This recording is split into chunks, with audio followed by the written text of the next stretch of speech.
Yo, what is up, everybody, and welcome back to another weekly Wednesday live Q&A. Just trying to get things in order here. Doing both Facebook Live and Instagram Live. This week's topic is going to be open questions. So as always, I've had some people submit their questions via Facebook, and we're going to get right to them. As always, they're great questions. So we're just going to dive right into them. So Josh asked right away.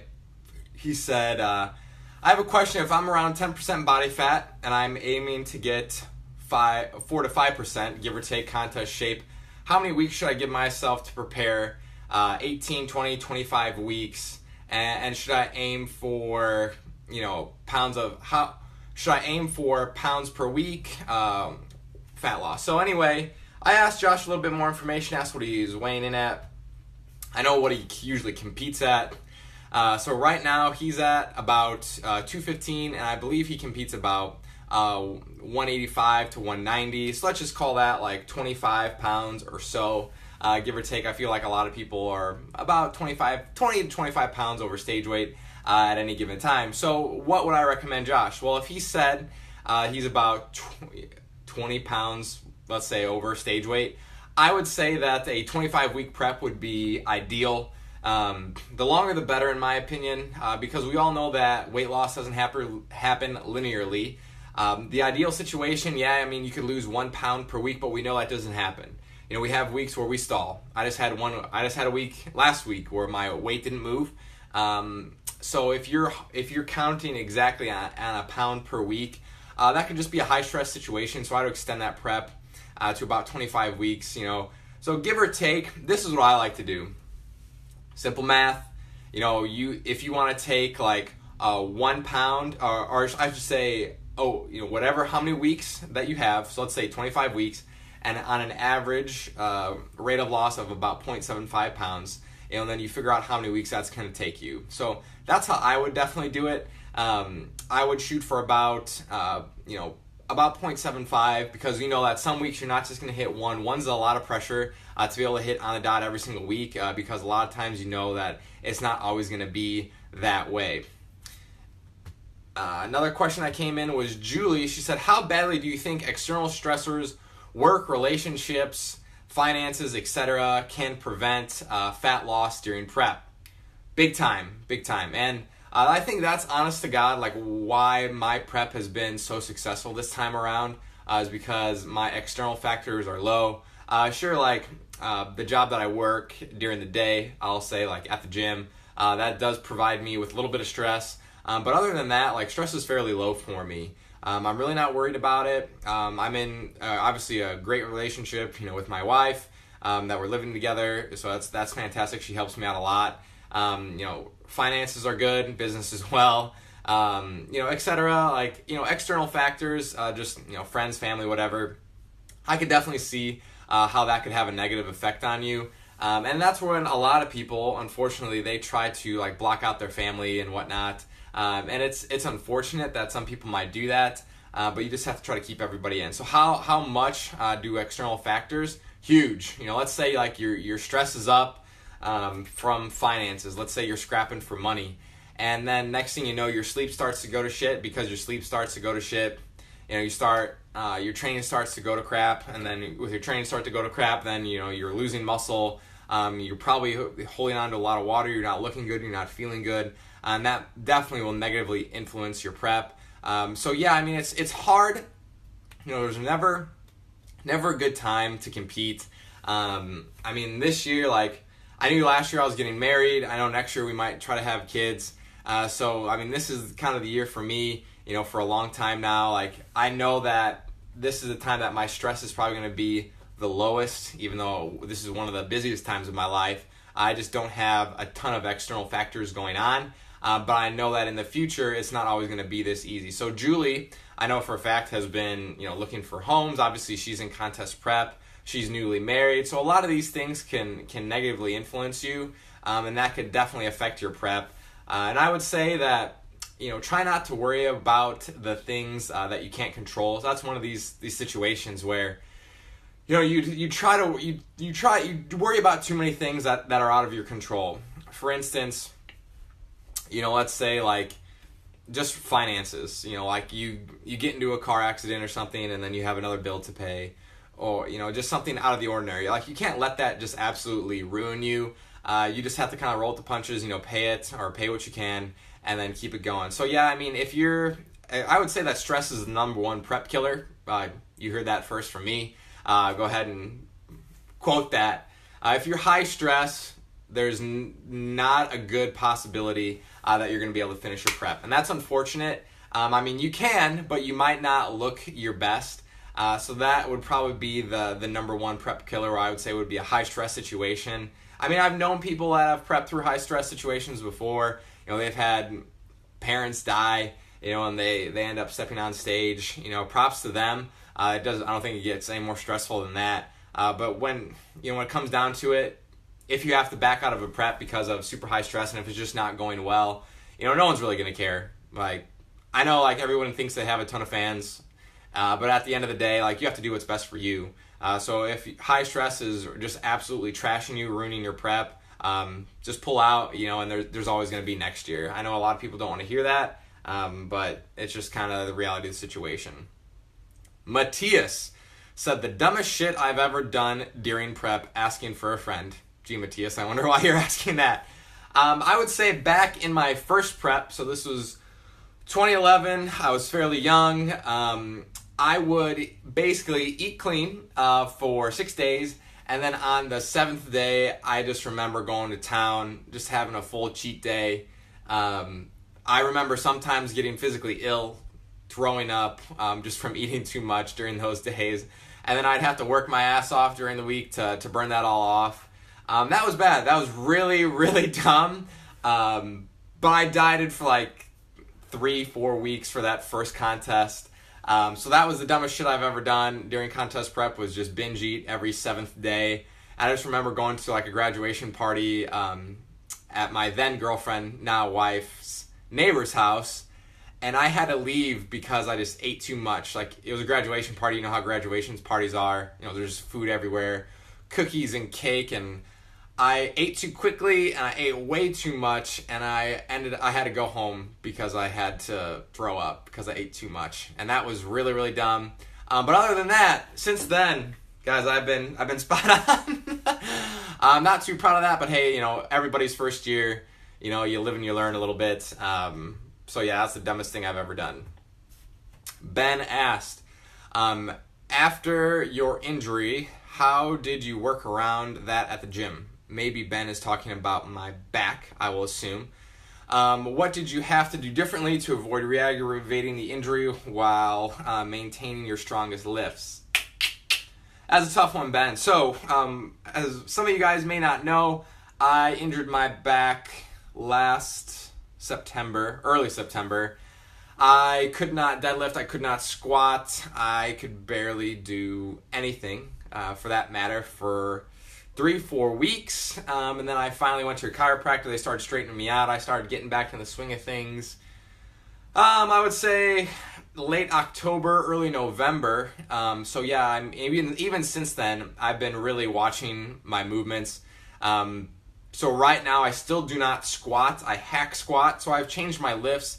I deadlift, but right after I got hurt, obviously, like, I did not deadlift. I did not rack pull. I did not even hyperextend, like the hyperextension machine. So what I did eventually was, like, I started with just body weight hyperextensions, and I went to weighted hyperextensions, and I'm like, all right, let's try a high rack pull.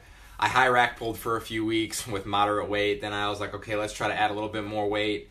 And then eventually I went to deadlifting off the floor, and I was like, okay, definitely feels better. But we're talking about over the course of 2-3 months that I went through that process. So it was very slow. I did not do my main lifts. I had to change up a lot of the way that I approached my lifts. So I had to do a lot of things seated, a lot of things back supported. I still have to watch it because I know that, right now, even if I were to tweak my back a little bit, it might potentially put me out for my contest season. So I definitely can't do that. So I'm still very mindful of my exercise selection. I know that my back is not going to be 100%. I know that my knees are not going to be 100%. But I could still get through. I've been doing this contest prep. I wouldn't say injured, but I mean, it's kind of a nagging injury. We all have nagging injuries. So it's just one of those things that I have to work around on a daily basis. Let's see what else Ben had to say. Did you think? Do you think Do you think muscle memory helped you come back stronger? Anything that you would do differently? Muscle memory might have helped me come back.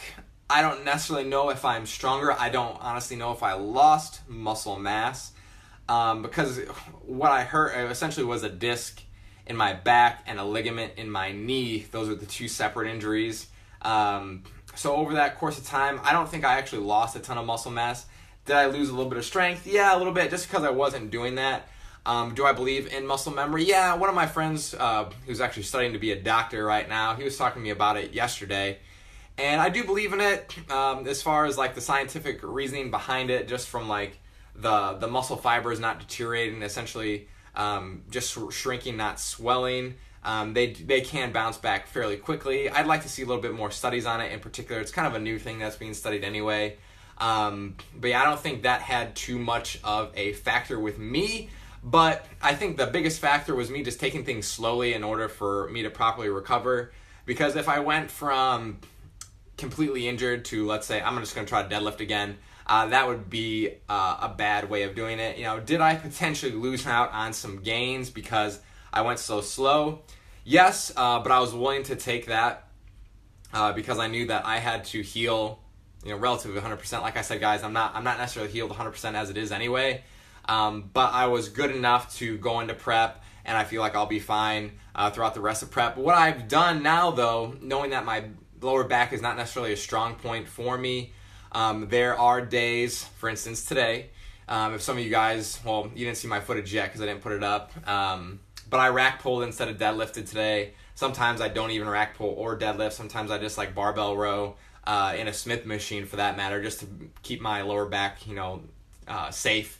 So I've adjusted my workouts accordingly. Luckily, as a bodybuilder, and I've said this before and I'll say it again, there are no specific exercises that we have to do. Like, I don't have to squat. I'm not a powerlifter. I don't have to deadlift. I don't have to bench. I don't bench. I don't squat. I hack squat. Some days I, deadlift. Other days I don't. So as far as the big three, I'm like anti-powerlifting over here. I know my buddy Genesis is not going to appreciate me saying that because he's a powerlifter at my gym, but that's just a reality of the situation. A lot of us are injured. The guys that have been in the sport for a long time, we all have nagging injuries. But we have the benefit where we don't have to do specific movements. I've shown it. I don't think my physique suffers from not benching. It's probably benefited from not benching. Am I hurting myself by not barbell squatting? Probably not. I still get a great quad activation out of the hack squat at my gym, and I love it. It's actually the best quad activation I've ever gotten, and that's just via hack squat. When I barbell squatted, I feel most comfortable low bar, but low bar puts a lot of tension on my lower back, and I knew going into it that if I kept low barring, that's not necessarily the best situation for me in my contest prep. So I just decided I'm going to throw it out, but I'm going to stick with a movement that feels effective for me. All right, Michael said, late night training. How should one approach a post-workout meal right before bedtime? % of daily carbs actually needed. That was a great question. I haven't actually been asked that one before in regards to like late night training. So typically the answer would be like 25% of your daily intake you would want to see, somewhere right around the workout. Before and after. So like 50% of your daily carbs, pre-workout, post-workout. But here's the thing. Right before bed, you don't necessarily need to force a ton of carbohydrates back into the system to fill up your glycogen stores. Because it's not like you're training in the morning, you're training at night. So what that means is you could take the next day to refill your glycogen stores. So truthfully, if I was training late at night, I wouldn't go ham if I'm in a caloric deficit. Because obviously if we're in a surplus, we could just eat as much as we wanted, more or less.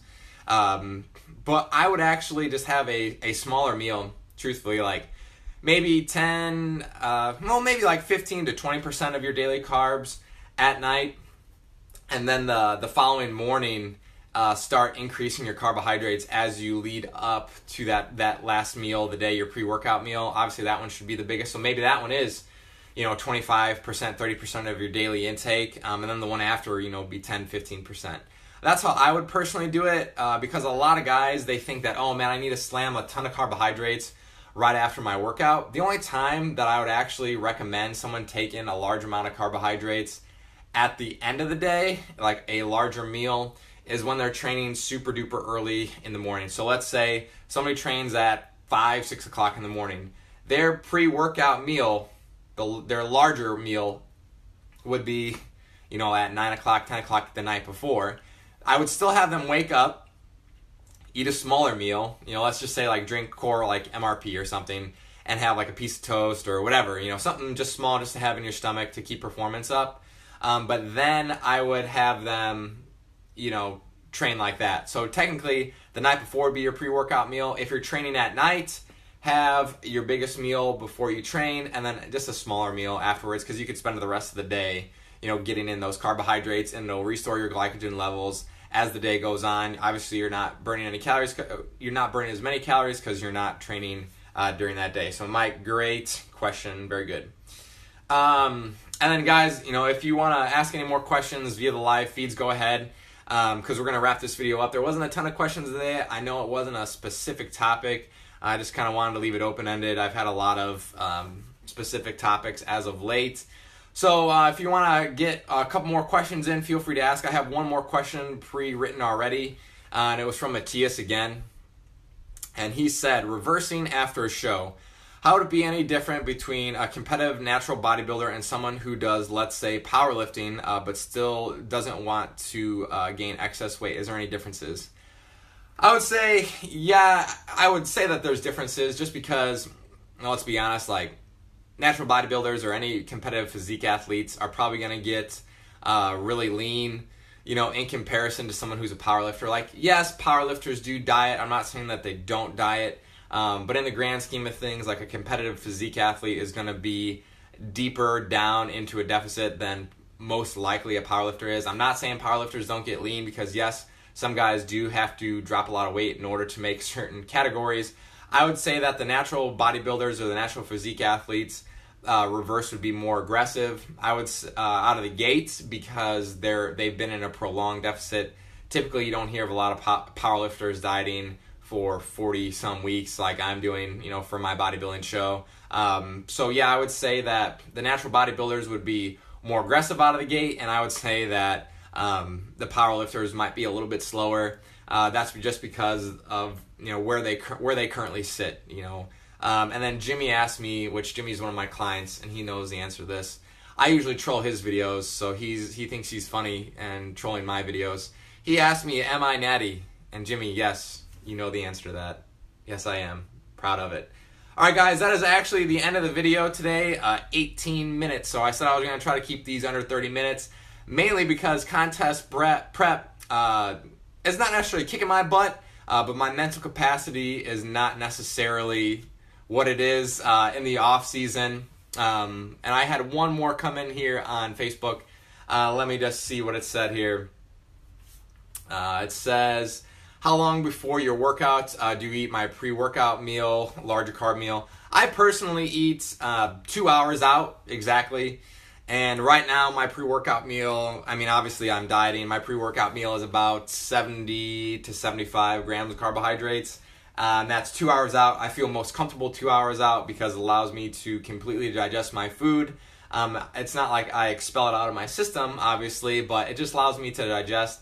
I don't like having a ton of food in my stomach, especially if I'm going to go like on a very intense workout. I've had to do it before out of necessity, where I've had to eat like an hour out, and I just don't feel very good. So I definitely prefer 2 hours, but that's to the individual, obviously per the size of the meal too, but that's just where I feel most comfortable. All right, guys, I'm going to wrap it up here. Thanks for tuning in. I will see you guys not next week, but the week after. Next week, Wednesday, is the 4th of July. I figure everybody will be busy watching fireworks. I'm actually going to be out of town in Texas next week, so we're going to grab some footage there.